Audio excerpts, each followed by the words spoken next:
E benvenuti a Lineapelle, Distretto Veneto della Pelle. Iniziamo in questo momento un 3 giorni di attività. Questo è il centro del mondo oggi a Lineapelle perché sono tutti qui da noi, non dobbiamo muoverci noi, vengono i protagonisti della fiera da noi, grazie appunto all'iniziativa del Distretto Veneto della Pelle che ha realizzato questo studio televisivo in fiera, grazie alla partnership con MPAStyle. E direi che iniziamo molto bene perché iniziamo con un grande stilista di calzature che è venuto a trovarci, Mark Schwartz. Welcome, Mark. Thank you, sir. I speak in English because he's American. He lives in the Marche area, Porto Sant'Elpidio, since 3 years.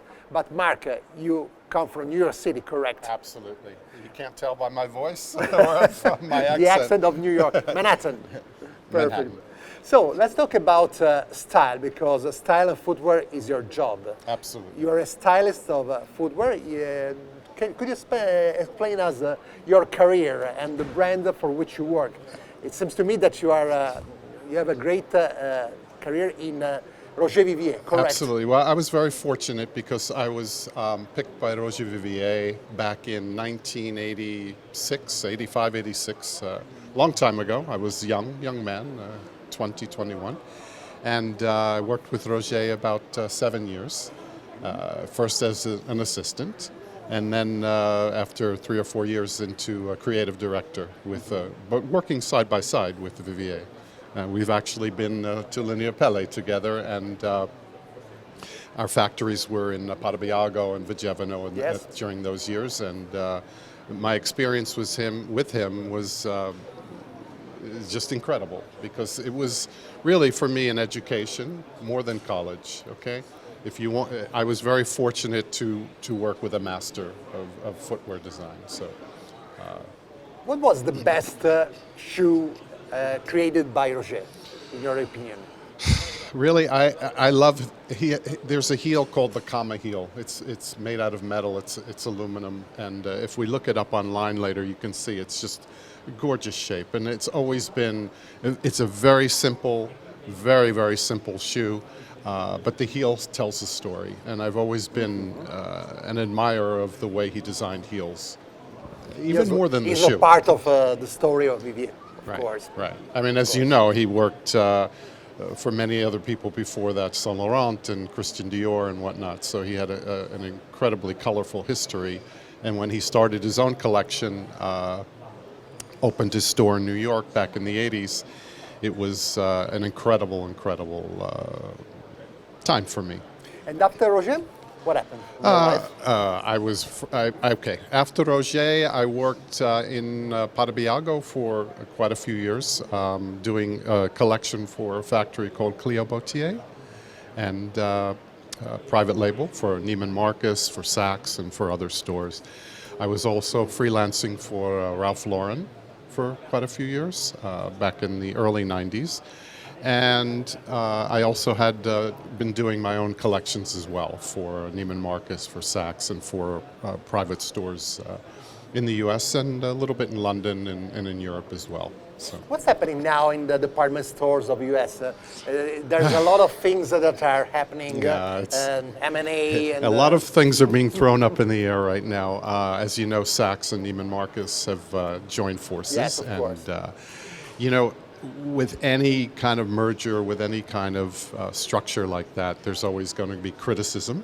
But I think at the end is going to be a very positive thing for the future of, at least for footwear anyway. But now there's a bit of controversy with, always with money and with payments and whatnot, but that'll all be sorted out eventually. So. We'll see.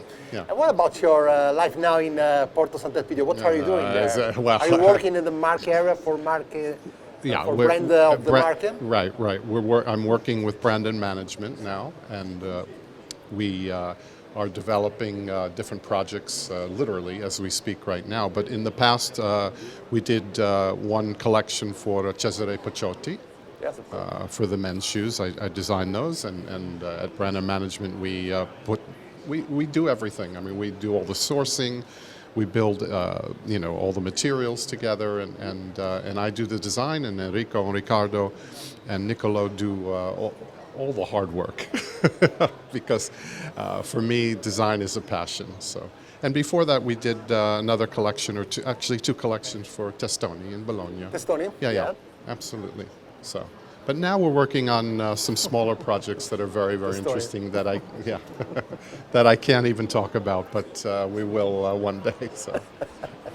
All right.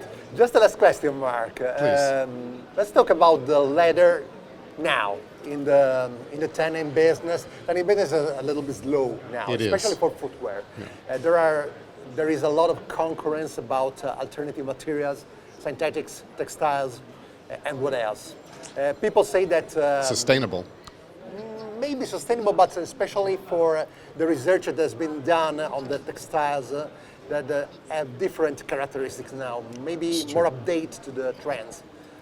What's your vision about it? I think, for the most part, it's a very, very strong thing, and it's a great direction that we're headed in, because with the aid of technology, we've been able to open up new avenues, new materials, new colors. I mean, they're making leathers out of, out of cactus, out of many, many different materials today, and I think that gives a designer like a Stella McCartney broad options who don't work with Pelle, with leather. So I see a very positive side to it. Maybe for the leather industry, it's not as positive, but I think there's a balance between both. And I think, look, there's meat eaters and there's vegetarians, so we live in harmony and we work together, and that's the most important thing. All right. So, have a great fair. Thank This you. is the first day of the fair, so you have a lot to do I'm a little here. tired. I just arrived a few minutes ago, so. Thank you very much, very Mark welcome. Schwartz. And Thank you. now torno a parlare in italiano. Ci vediamo col prossimo ospite tra poco.